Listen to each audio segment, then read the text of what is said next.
Good morning students. आज हम applied mechanics में आपकी न्यू सेमेस्टर स्कीम जो आई है, जिसमें अप्लाइड मैकेनिक्स जो सब्जेक्ट है वो आपके सेकंड सेमेस्टर में है, तो उसके कुछ टॉपिक्स से स्टार्ट करेंगे। तो मैंने जो फर्स्ट टॉपिक उठाया है वो है centre of gravity and centroid, जिसे हम बोलते हैं गुरुतत्व केंद्र और परिकेंद्र। तो आइए हम सबसे पहले समझते हैं कि गुरुतत्व केंद्र होता क्या है।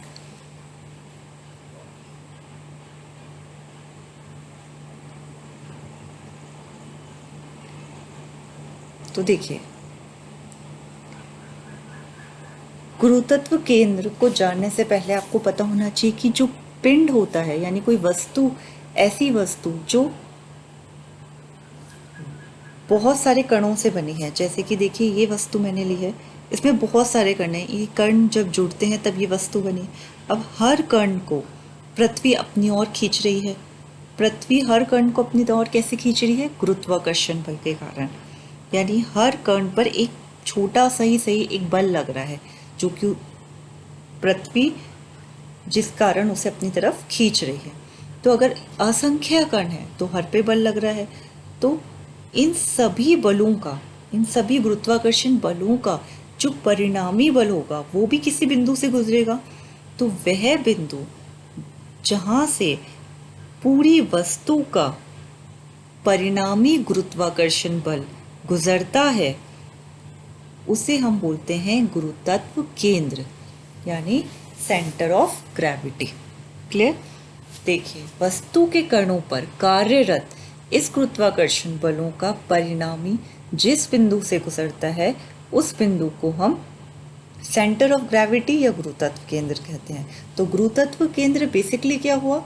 गुरुतत्व केंद्र बेसिकली वह बिंदु हो गया या वह केंद्र हो गया जहां से पूरी वस्तु का गुरुत्वाकर्षण बल गुजर रहा है या पास हो रहा है। क्लियर? ठीक है। अब ऐसा जो ज्यादातर गुरुतत्व केंद्र उन ऑब्जेक्ट्स का होता है या उन पिंड का होता है जो जिसमें कण दृढ़ता पूर्वक जुड़े होते हैं, या फिर हम बोल सकते हैं उन वस्तुओं का होता है जिनका कोई घनत्व होता है, कोई डेंसिटी होती है, कोई वॉल्यूम होता है, उनका सेंटर ऑफ ग्रेविटी होता है। क्लियर? तो और ज़्यादातर इसमें सॉलिड्स आते हैं। ठीक है। अगर आप प्लेन एरिया की बात करेंगे तो प्लेन एरिया में हमारा एक और केंद्र होता है जिसे हम बोलते हैं परिकेंद्र। देखिए, सेंट्रॉइड। परिकेंद्र क्या होता है? परिकेंद्र वह केंद्र होता है जहां से उस वस्तु का टोटल मास जहां पे लगता है, जबकि सेंटर ऑफ ग्रेविटी वह बिंदु होता है जहां पे उस वस्तु का पूरा भार यानी वेट लगता है। क्लियर? ये भी इनमें एक डिफरेंस है। तो परिकेंद्र ज्यादातर एक समान मोटाई या समतल क्षेत्र जो होता है वहां पे एक्ट होता है। तो वह बिंदु होता है जिसके चारों ओर पूरा क्षेत्र क्या हो? समतल हो या यूनिफॉर्म है। जैसे प्लेन एरिया की हम बात करें तो ट्राइंगल आ जाता है प्लेन एरिया में। ठीक है। रेक्टेंगल आ जाता है, यानी त्रिभुज आ जाता है, आयत आ जाता है, वर्ग आ जाता है। ये सब इन सब के परिकेंद्र होंगे। और अगर ये सारे ऑब्जेक्ट एक समान मोटाई, एक समान घनत्व के हैं, यानी इनकी डेंसिटी, वॉल्यूम भी यूनिफॉर्म है, तो इनका जो सेंटर ऑफ ग्रेविटी होगा यानी गुरुतत्व केंद्र होगा वही इनका परिकेंद्र होगा, या फिर जो परिकेंद्र होगा वही इनका गुरुतत्व केंद्र होगा, वाइस वर्सा रहेगा। क्लियर? तो इसमें आपको कंफ्यूज होने की कोई ज़रूरत नहीं है। अक्सर हम परिकेंद्र में और गुरुतत्व केंद्र में कंफ्यूजन आ जाता है। उसका रीज़न यही है कि दोनों बहुत सिमिलर से हैं, पर सेंटर ऑफ ग्रेविटी गुरुतत्व केंद्र पे भार लगता है और परिकेंद्र वह केंद्र होता है जहाँ पे ऑब्जेक्ट का मास लगता है। क्लियर? और सेंट्रॉइड या परिकेंद्र उन ऑब्जेक्ट्स का होता है जहाँ एक समान थिकनेस यानी मोटाई होती है, प्लेन एरिया जिसे हम बोलते हैं। और सेंटर ऑफ ग्रेविटी उन ऑब्जेक्ट्स का होता है जिनका कोई वॉल्यूम यानी आयतन या घनत्व, डेंसिटी होती है। क्लियर? कुछ ऑब्जेक्ट्स ऐसे होते हैं जिनमें परिकेंद्र और गुरुतत्व केंद्र एक ही होता है। जैसे कि मैंने आपको एग्जाम्पल दिया, अगर मोटाई भी हो समान यानी थिकनेस और घनत्व यानी डेंसिटी भी एक समान हो तो उनमें दोनों कोइंसाइड करेंगे, यानी एक ही बिंदु परिकेंद्र भी होगा और गुरुत्व केंद्र भी होगा। जैसे जैसे हम इनके न्यूमेरिकल्स करेंगे हमें और क्लैरिटी आएगी। अब कुछ पॉइंट्स है जो सेंटर ऑफ ग्रेविटी से रिलेटेड है, वो इस तरीके से हैं कि प्रत्येक पिंड या दृढ़ता पूर्वक जुड़े हुए कणों के निकाय में एक ही सेंटर ऑफ ग्रेविटी होती है, यानी कि गुरुत्व केंद्र एक ही होता है। अगर सपोज कीजिए कोई ऑब्जेक्ट है, उसमें जो कण है वो अच्छे से पैक है, मतलब अच्छे से जुड़े हुए हैं, तो उस पूरे ऑब्जेक्ट का जो गुरुत्व केंद्र होगा वो एक ही होगा। और जनरली गुरुत्व केंद्र एक ही होता है। गुरुत्व केंद्र कहीं पे भी हो सकता है, ठीक है, डिपेंड करता है आपके ऑब्जेक्ट का शेप क्या है। गुरुत्व केंद्र बाहर भी हो सकता है ऑब्जेक्ट के और अंदर भी हो सकता है, ठीक है। ये एक फिक्स्ड बिंदु होता है, मतलब और ये आपको बिल्कुल क्लियर होना चाहिए कि जो गुरुत्व केंद्र है वो वेरिएबल नहीं होता, वो एक फिक्स्ड बिंदु होता है ऑब्जेक्ट का, जहाँ पर उस ऑब्जेक्ट का या उस वस्तु का पूरा भार लगता है। क्लियर। अब जैसे कि हमने एक एग्जाम्पल, एक जो आपकी थ्योरी है वो ली है, इसमें हमें ये ऑब्जेक्ट दे रखा है, देख रहे हैं आप, इस ऑब्जेक्ट का कोई शेप नहीं है यानी नॉन यूनिफॉर्म है, ठीक है। और इस ऑब्जेक्ट का हमें सेंटर ऑफ ग्रेविटी निकालना है। अब देखिए सेंटर ऑफ ग्रेविटी वह बिंदु होगा जहाँ से इस पूरे ऑब्जेक्ट का भार लगेगा। तो आपको जी दिख रहा है, इस ऑब्जेक्ट का सेंटर ऑफ ग्रेविटी है और इस पर पूरा इसका भार लग रहा है जो कि डब्ल्यू है। पर ये असंख्य कणों से बना है, छोटे छोटे कणों से बना है, मैंने इसमें 6 तक ही लिए हैं, छोटे छोटे कणों से बना है और हर कण पे उस कण का भार लग रहा है। ये देखिए लग रहा है W1, W2, W3, W4, W5। इसे हमने एक एक्स बाय 2D में डाल दिया है, ठीक है। अब G पे लग रहा है वो x बार और y बार, क्योंकि ये एक केंद्र है गुरुत्व केंद्र, तो इसके कुछ कोऑर्डिनेट होंगे जैसे x बार y बार, ठीक है।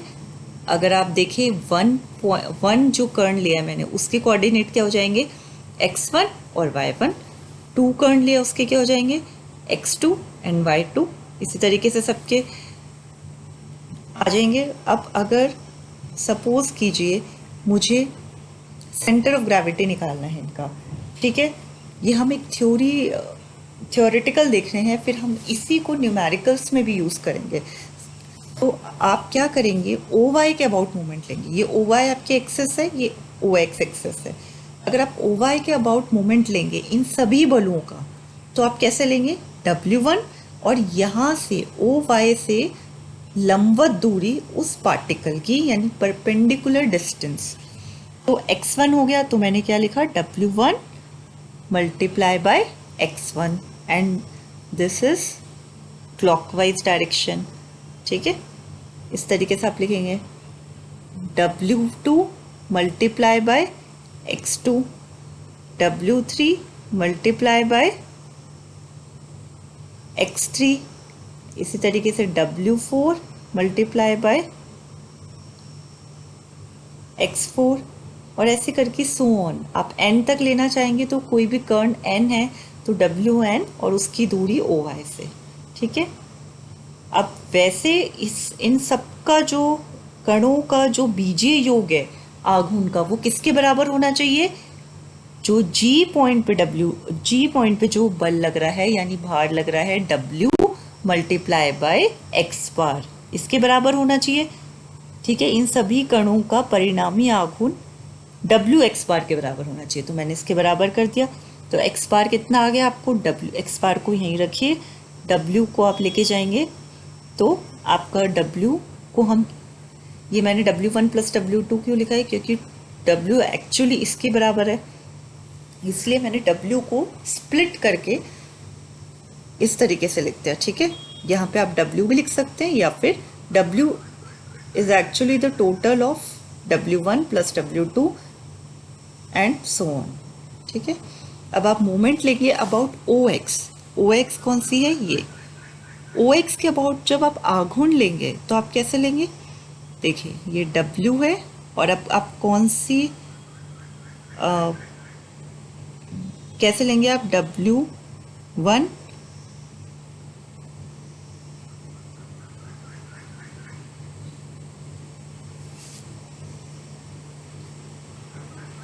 Y1, ठीक है, W2 Y2, इस तरीके से आप लेंगे सारे आघूर्ण। W3 Y3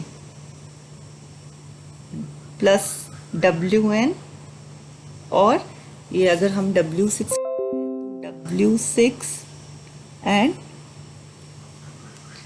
Y6, ठीक है। और एक्चुअली कितना होगा इसका आघूर्ण? W multiply by Y bar, ठीक है, W multiply by Y bar. तो आपका क्या आ जाएगा? WY bar is equal to W1 Y1 W2 X2 sorry W2 Y2 and WN YN। तो अगर आप एक बार इसकी कैलकुलेशन देखें तो इस तरीके से होगा, ठीक है। तो हमने ये आघूर्ण लिया था किसके पारित? OY के पारित। अब हमने आघूर्ण लिया है किसके पारित? OX के पारित, ठीक है। तो हमारा Y बार आ जाएगा। अब जब Y बार आ जाएगा आपका, उसके बाद आप इसमें X बार Y बार आपने निकाल लिया, जो कि एक्चुअली कोऑर्डिनेट्स हैं, ठीक है। तो आपको बेसिकली हमें गुरुत्व केंद्र के कोऑर्डिनेट चाहिए थे X बार और Y बार, वो हमने फाइंड कर लिया। अब हम न्यूमेरिकल्स जब इसके करेंगे तब हम देखेंगे कि हम कैसे X1 को या Y1 को किससे रिप्लेस करते हैं। हम रिप्लेस करेंगे इन्हें एरिया से, यानी क्षेत्रफल से और वॉल्यूम से, आयतन से। तो इस तरीके से हम इनको रिप्लेस कर देंगे। Okay, thank you.